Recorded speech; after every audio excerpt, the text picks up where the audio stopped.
Appelle-moi ton prénom, Eric, et moi c'est Eric. Ça peut caler. Je ne sais pas si par le passé on a présenté déjà une 928, c'est possible, mais il y a déjà longtemps. Et dans ma tête, je crois que c'était un des premiers modèles. Là, on a affaire, donc pour les gens qui ne connaissent pas, à une Porsche. Mais là, on sort de la série 911 pour parler de la 928. La 928, je vais faire ça un peu vite, elle a été présentée en 77 pardon, et au départ, eh ben, chez Porsche, c'était pour remplacer la 911. On dit la 911, c'est mort, elle sera bientôt plus acceptée aux États-Unis à cause des normes draconiennes qui se mettaient en place à l'époque, et la 928 devait remplacer la 911. Heureusement, je vais dire, heureusement ou malheureusement, ça dépend de quel côté on se place, ça ne l'a pas fait. La 928 a fait sa place toute seule au sein de la gamme Porsche et la 911 a continué à évoluer.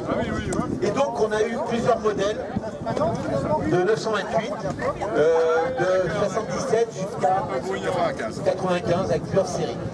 Alors celle-ci qu'on nous avons sous les yeux, c'est quel modèle? Alors là on est sur la S4. Laurent, c'est allez. Le micro, est-ce qu'il marche, vas-y.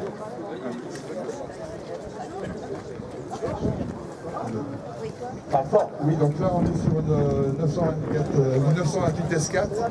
928 S4. S4, okay. Alors dans la chronologie, donc les premières 928, 1977. D'ailleurs, on est en 2017, donc cette année ce sont les 40 ans de la 928. Déjà 40 ans. Déjà 40 ans, et elle ne fait pas, je trouve.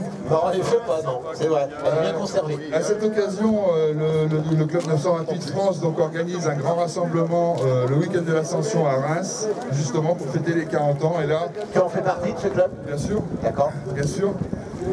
Et là, la cible, c'est d'avoir 200 928, 100 pour la partie française et 100 pour les pays limitrophes européens. Gros challenge. Ouais, gros challenge, mais bon, 40 ans, c'est quand même pas mal. Hein. Ça se fête les 40 ans. Donc la 928 sur 1977. Alors, il faut savoir que cette voiture a été élue voiture de l'année en 1978. Je m'en rappelle. Et c'est la seule voiture sportive qui a eu ce titre. Ce titre, en général, récompense une berline populaire, en général, ou haut de gamme. Voilà, et puis les critères à l'époque n'étaient pas ceux d'aujourd'hui, puisque je rappelle que dans les critères actuels, c'est de pouvoir être acheté par le plus grand nombre. Alors, on va décrire cette voiture. Alors, cette voiture, elle est de quelle année, ce modèle-ci? Alors, c'est année modèle 1987, première mise en circulation le 30 décembre 1986. Ouais. C'est une origine France.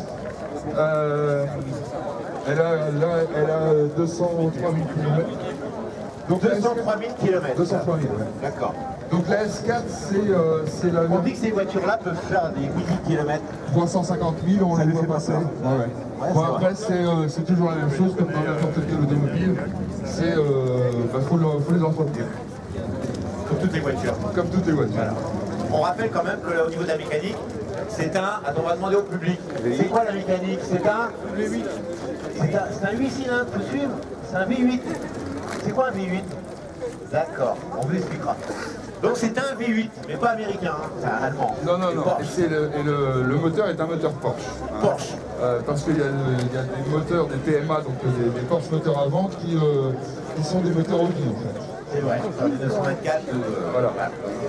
Donc là on est en présence sur la S4 d'un moteur qui fait 320 chevaux. 320 chevaux, ouais, et une cylindrée de combien? 5 litres. 5 litres, tout rond. 1990. Ouais, 5 litres. Voilà, donc c'est vrai que la 928 a été un modèle assez discret, je dirais. Il était, à la base, il avait été fait, comme tu le disais, pour remplacer la 911, mais surtout destiné au marché américain. Marché américain, voilà. Exactement, qui a un marché très intéressant pour Porsche. Voilà. Qui a toujours été. Et bon, c'était... il y a eu des parades qui ont été trouvées sur les 928 par rapport justement à ce fait d'aller sur le marché US, c'est que on a tous à l'esprit ce qui est arrivé chez Volkswagen il y a quelques mois de ça. Il faut savoir que sur toutes les 928, il y a une boîte à air qui était montée Et la boîte à air était uniquement là pour, elle était sur une courroie de service, hein. Elle était uniquement là pour aspirer de l'air frais et le réinjecter dans les gaz d'échappement pour faire diminuer le taux de CO2. Le taux de CO2. Oh là là là là. Ah, les astuces, hein. C'est tellement important, les mains. Ouais, c'était déjà il y a 40 ans. Alors, cette voiture, c'est une S4, on l'a dit. Voilà. S4. Après ce modèle-là, il y a eu la GT. Alors, il y a eu 2 ans après, il y a eu la sortie de la GT. Donc la GT, c'était la S4, mais uniquement en boîte mécanique. Ah, uniquement en boîte mécanique. Voilà. Là, on a affaire à une boîte en boîte auto. automatique. Alors c'est vrai que il y avait quand même peu de production en boîte auto, mais bon, comme ça, les boîtes auto. Eh bien oui. Alors, on préfère les boîtes mécaniques, même si c'est en train de changer. C'est vrai. Et la toute dernière couture. Donc là, on avait la S4, donc 87-91. À partir de 93, on avait la GT, donc 330 chevaux, ouais, puis un peu allégé. Et ensuite, les dernières, c'est 91-95,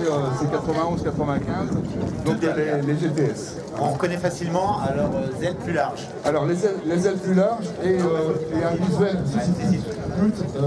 un visuel à l'arrière avec le GTS qui est dans le bandeau arrière. Il y a inscrit dans le bandeau arrière.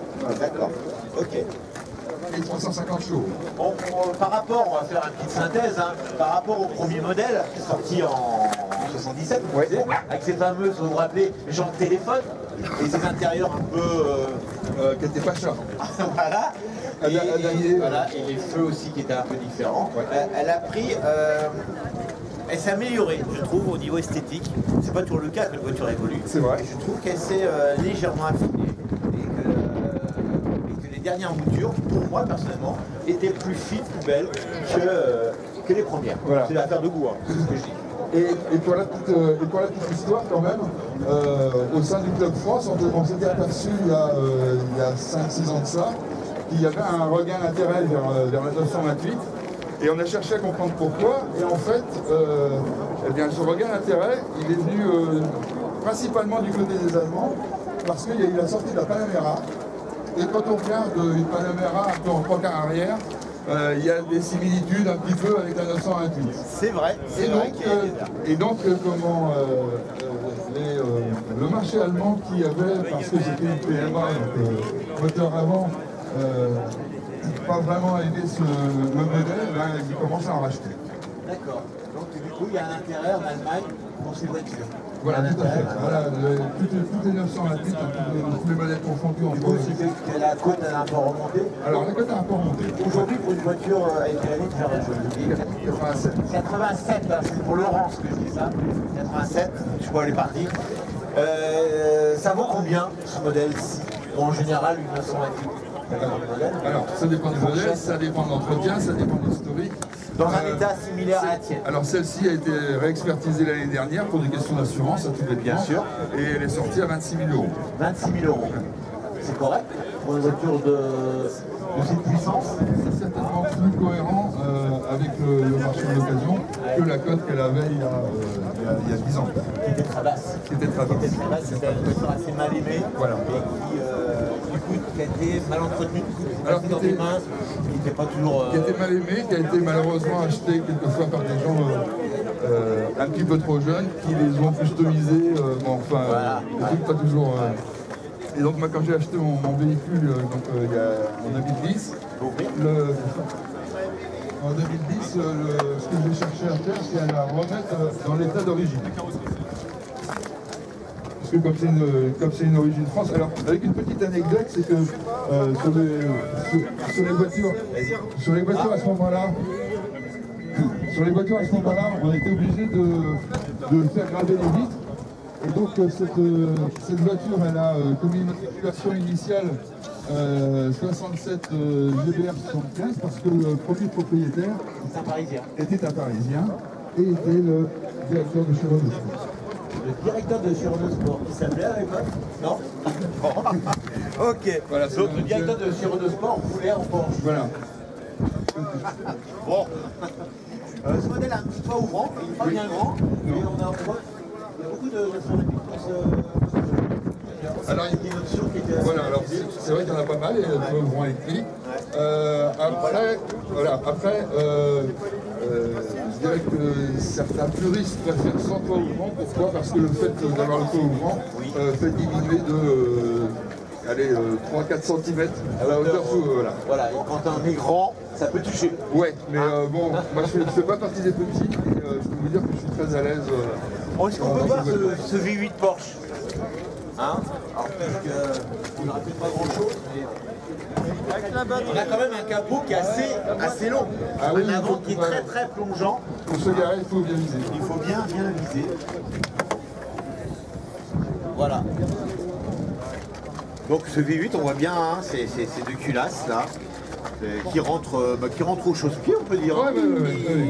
On ne va pas qu'ils soient un peu plus gros. Hein. Donc ce qui veut dire que, évidemment, quand on fait des entretiens type pour la distribution, c'est compliqué. Les heures, les heures tournent. Voilà, il y a de la dépose. Ouais. Les heures tournent. Par contre, c'est une mécanique très fiable. Alors c'est réputé très fiable. Voilà, c'est très fiable. Je dirais que c'est un mixte entre l'électricité automobile et l'électronique. Oh là. Ah oui, parce qu'il y a un petit peu des deux. Il y a un petit peu des deux. Donc c'est vrai qu'il y a des il faut tomber sur les bons techniciens quand même. D'accord. Alors c'est plus une grande touriste bien sûr qu'une sportive. C'est une superbe GT. Voilà, c'est beaucoup pour avaler des kilomètres. Maintenant sur un circuit elle est un peu lourde. Malgré qu'elle soit relativement maniable. Voilà, mais elle est lourde, c'est vrai. Elle est assez lourde. On peut dire aussi que sur ce modèle-là, c'est là que Porsche a implanté son système Transax. Oui, ça tout à fait. C'est-à-dire, c'est quoi le Transax pour le public? Qui sait ce que c'est que le Transax? Alors, le public, personne ne sait. Le Transax, c'est quoi? C'est-à-dire que la boîte, elle est accolée au pont. C'est pour un équilibre au niveau des répartition des masses. C'est vrai qu'on a fait ça aussi sur la 944 et la 924. Alors là, en répartition des masses, c'est facile. Hein. C'est 50-50. Ah, c'est vraiment 50-50. Voilà. Alors avec certaines options sur certains modèles, qui est en option, c'est le pont autobloquant. Le pont autobloquant, d'accord. Ok. On a un petit coffre quand même derrière. On a un grand coffre. Pardon, excusez-moi. On a un grand coffre parce que... Alors on a un grand coffre. La S4 on met quand même. On a comme 2 sièges à l'arrière. Voilà, on a 2 sièges, il y a quand même un peu plus de place que dans certaines autres Porsche. On ne mettra pas de adulte à l'arrière quand même. Mon épouse, qui n'est pas petite, préfère voyager à l'arrière. Ah ouais. Ah, mais t'as toute la collection de bagages. Ouais, parce que la collection Porsche, carrément, 900. Oh la vache. L'intérêt de faire partie du club des 928 France, c'est qu'on essaye justement de faire voir que c'est une voiture, la 928 est une voiture à vivre. Et quand on part justement à 4, c'est bien de pouvoir emmener ses bagages. C'est Renault qui a sorti cette voiture à vivre. Je savais pas.